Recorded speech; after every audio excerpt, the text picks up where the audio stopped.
Hi, welcome to my reassessment. It's been 30 days out of my 90-day Enchantress challenge. So how is it going? What's working, what's not working? Um, okay, well, I've been having a few problems this week of actually making myself do all the things. So the first thing on the list that's essential is to stick to my morning routine and make sure that everything actually gets done. So off that list, the Tibetan rites is something I've been managing to stick to because you can shuffle them in at any time during the day. I'm feeling generally a lot stronger, my back's a lot healthier and more flexible, and the muscle tone is improving everywhere, all over my body. I'm up to 15 reps now, and I think it's a really good thing to be building them up slowly like this. And the second thing that I added in was the stretching, which has really helped a lot. I think especially with my hips and my legs, which were getting very tense and sore. So my hip pain that I had a couple of weeks ago is gone, and I can walk again so long as it's quite conscious. I think that's part of the whole deal with me and walking, is that it can be an escape rather than an adventure, an exploration in itself. So the next thing that I feel is going really well is facial massage and the oil that I've been using. My skin's feeling a lot texturally more hydrated. I think it's looking less irritated and more glowing and reflecting the light more. I feel like my cheekbones are getting very well defined with the lymphatic draining massage that I'm doing, and my jaw's really loosening up with the TMJ exercises. I feel like I'm not quite as wonky in my face as I was, but I feel like we still have a long way to go on that. Another thing that's improved wonderfully is all the tension from glasses wearing around my ears, temples and bridge of my nose.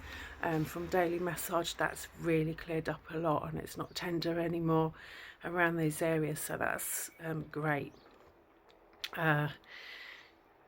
Yeah, the body butter as well, really nice. I would probably make it the texture a little looser next time because it's quite you need to melt it in your hands, but it smells amazing. It's really revolutionized my skin texture. My hands, I feel like it's healed a lot of deep intense dryness that I've had for years and years. And it leaves a lovely sheen on the skin for like a good 24 hours after you've used it. So yeah, I should definitely be making more of that and plastering it on as much as possible. It really does leave your skin feeling wonderful, and it smells gorgeous. The mouthwash as well has been very effective, and also the aloe vera gel that I made just the other day, that's really good. Rubbing it on with a little finger, and then saliva comes up because of the peppermint oil and stuff in there, and just swoosh that through your teeth. So I've actually been doing that rather than oil pulling. I guess I'm resisting oil pulling because I haven't enjoyed it in the past, but the use of a water pick plus the herbal mouthwash is really beginning to make my teeth, my gums and my tongue feel a lot better. I find a lot of the traditional sort of gum health mouthwash is very harsh, and I'm pretty sure they strip all good bacteria out of your mouth as well as bad bacteria, and as we know from our gut health, that's not a good thing. So I think we're finding a nice balance with this, and the oil pulling is definitely something to try, and I may even go into some other whitening procedures this month because it would be nice to have whiter teeth now that they are actually a lot cleaner.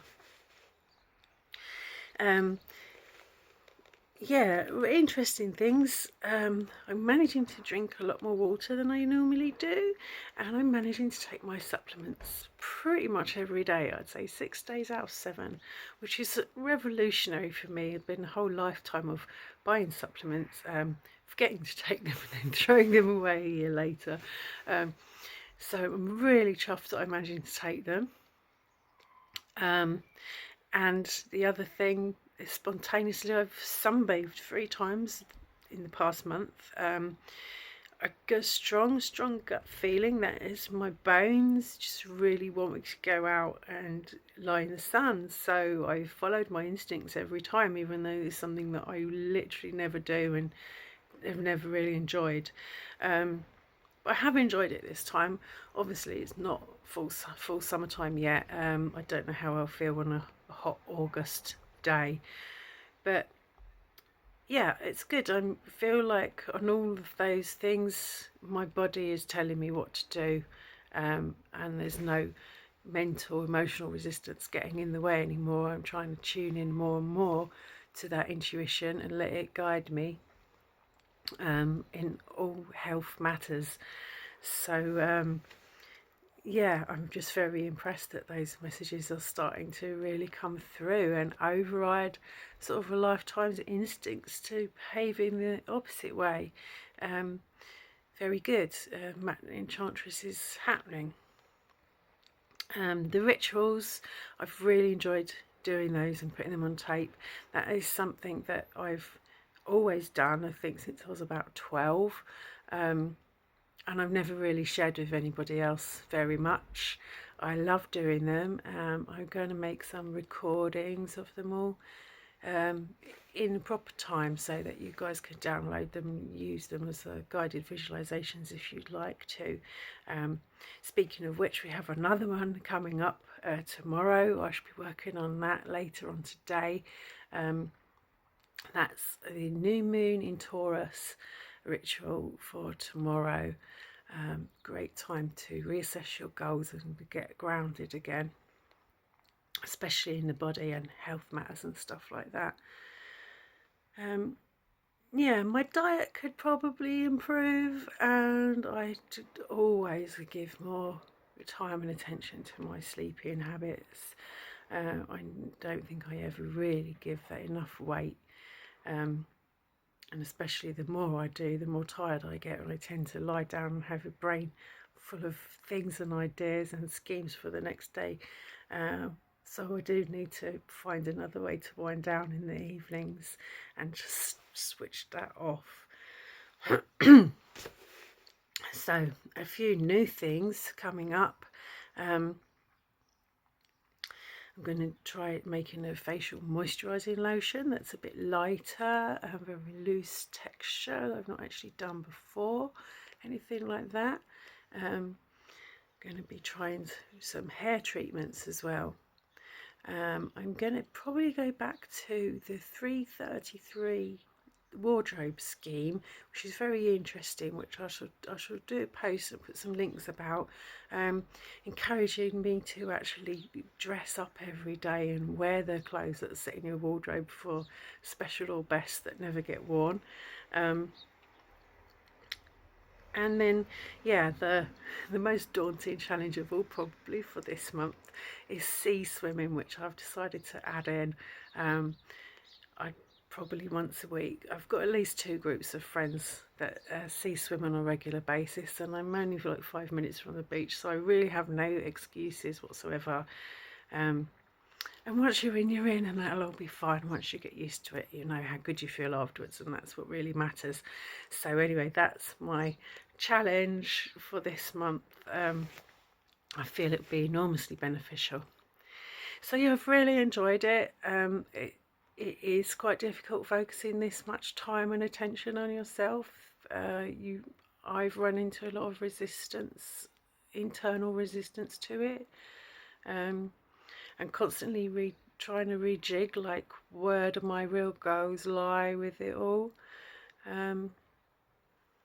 But yeah, we get this chance to do course correction, and we get this chance to reassess and then move forwards. So thank you very much for sticking with me. Hope you like, hope you subscribe, hope you find some things in amongst all this cornucopia of different techniques and things that I'm trying that you might like to have a go at. Please do comment, give me any feedback, suggestions, challenges as well, I'm open to. And hopefully this month we'll have a wonderful time and we'll be closer to Enchantress status when another 30 days is over. Take care of yourselves.